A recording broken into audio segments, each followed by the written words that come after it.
Jeda konflik Iran dan Israel diprediksi hanya bersifat sementara. Pengamat Timur Tengah Hasibullah Satrawi memperkirakan arah perang akan ditentukan oleh dinamika diplomasi internasional, termasuk pertemuan Perdana Menteri Israel Benjamin Netanyahu dengan Presiden Amerika Serikat Donald Trump. Kalau misalnya memang eskalasi perangnya lebih besar setelah jeda ini, apa skenario terburuk bagi kawasan Timur Tengah itu akan seperti apa, Pak Hasibullah?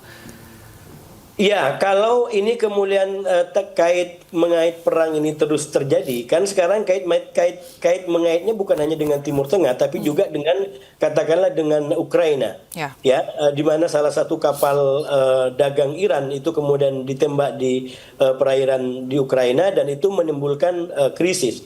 Dan ini dianggap sebagai upaya daripada Ukraina untuk menghadirkan Eropa juga dalam konteks perang di Timur Tengah.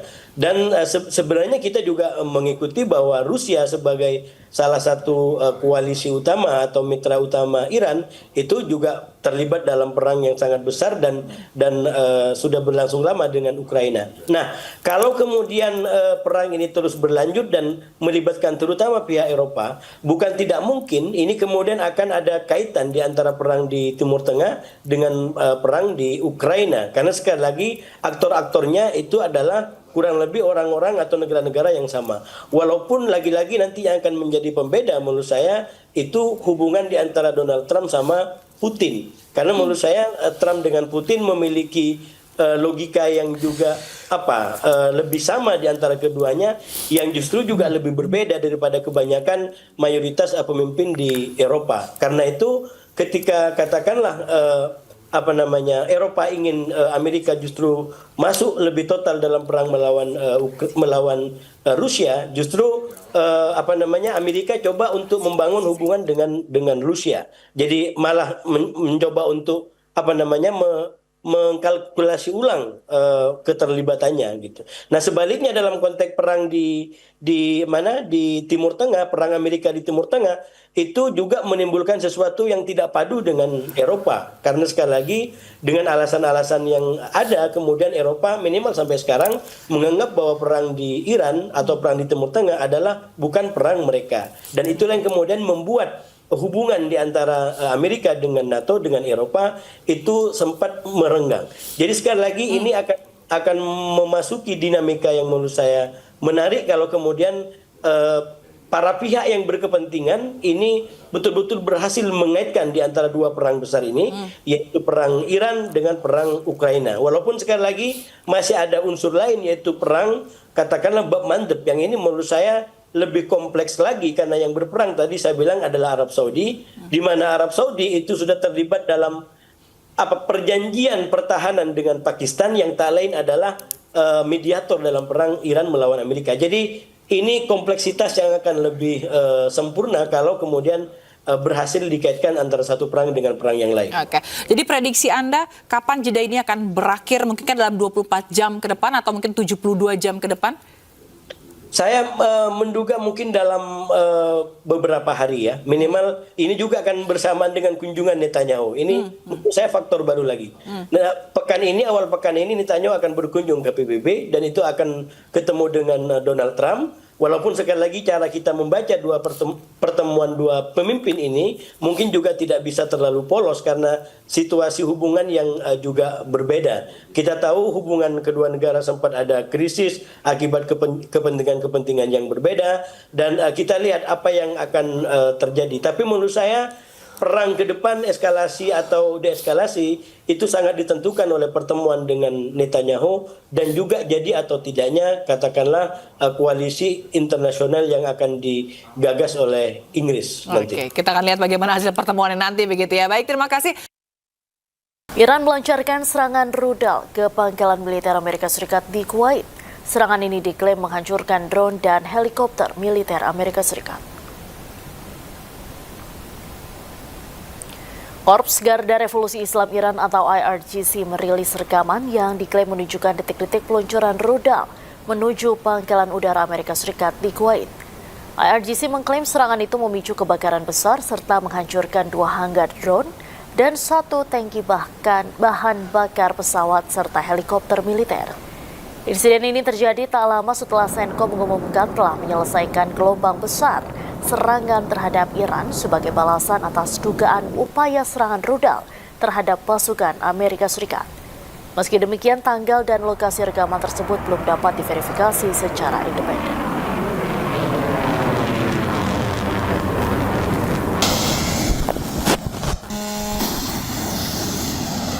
IRGC mengklaim serangan mereka ke pangkalan Amerika Serikat di Kuwait bagian dari gelombang ke-27 Operasi Thunderbolt. IRGC juga menyatakan drone kamikaze mereka telah berhasil menghantam markas jet tempur, satelit komunikasi, serta depot peralatan militer AS di Pangkalan Udara Ahmed Al-Jaber.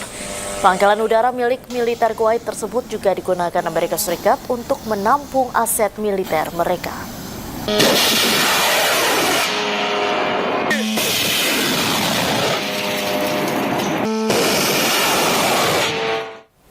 Amerika Serikat mengakui ketangguhan Iran atas kekuatannya yang terus-menerus menyerang pangkalan Amerika di kawasan Timur Tengah. Serangan terakhir Iran terjadi di kawasan Yordania. Because they do lie and they do misrepresent. Well, the other day the 5 missiles were shot. We knocked them down, but we were in the midst of a negotiation. I mean, I'm waiting for Steve to call me. How's the negotiation going? And instead I got a call from Pete that they just shot 5 missiles at one of our bases in Jordan. Well, you never know. Look, I mean, most people would have given up by now. You know, they've got no Navy, they got no Air Force. Most people would have given up, they haven't. So I give them credit for that. I mean, known as big. Pasca serangan drone, aktivitas di pelabuhan Damietta, Mesir kembali normal. Rekaman video dari media setempat menunjukkan kapal-kapal bergerak melalui pelabuhan sementara terminal dan dermaga tetap aktif. Kapal-kapal beroperasi dengan normal sesuai jadwal operasional yang ditetapkan. Layanan maritim dan pengiriman logistik di Mesir pun tidak mengalami gangguan. Sementara pihak otoritas setempat masih menyelidiki sumber drone yang menyerang kapal di Mesir sehingga menimbulkan kebakaran hebat sehari sebelumnya. Adapun hingga kini belum ada kelompok yang menyatakan bertanggung jawab atas serangan tersebut.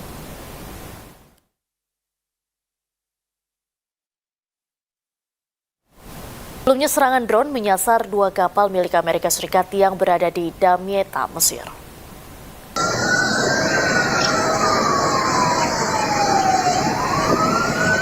Ledakan hebat mengguncang kawasan pelabuhan Damietta, Mesir. Sebuah drone kamikaze menghantam 2 kapal tanker milik Amerika Serikat yang tengah bersandar. Belum ada pihak yang mengaku bertanggung jawab atas serangan ini. Namun kabar ini dibantah Menteri Perminyakan Mesir yang menyebut kejadian ini murni kecelakaan. Tidak ada korban jiwa maupun luka akibat peristiwa ini.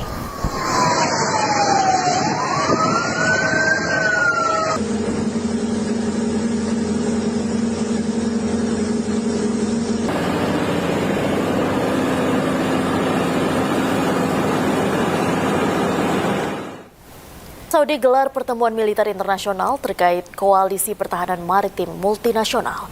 Langkah ini diambil di tengah meningkatnya ketegangan keamanan di Laut Merah.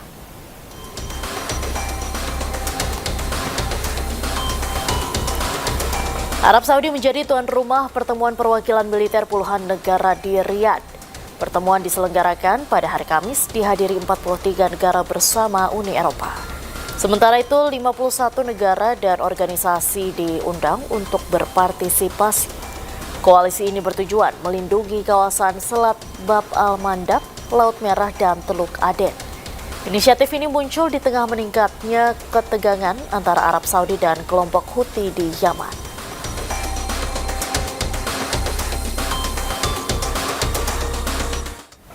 Itu pemirsa, juru bicara Kementerian Luar Negeri China merespon klaim Kuwait terkait serangan Iran yang mengenai gedung perusahaan China. China meminta Iran segera memulihkan perdamaian dan stabilitas di kawasan Teluk sesegera mungkin.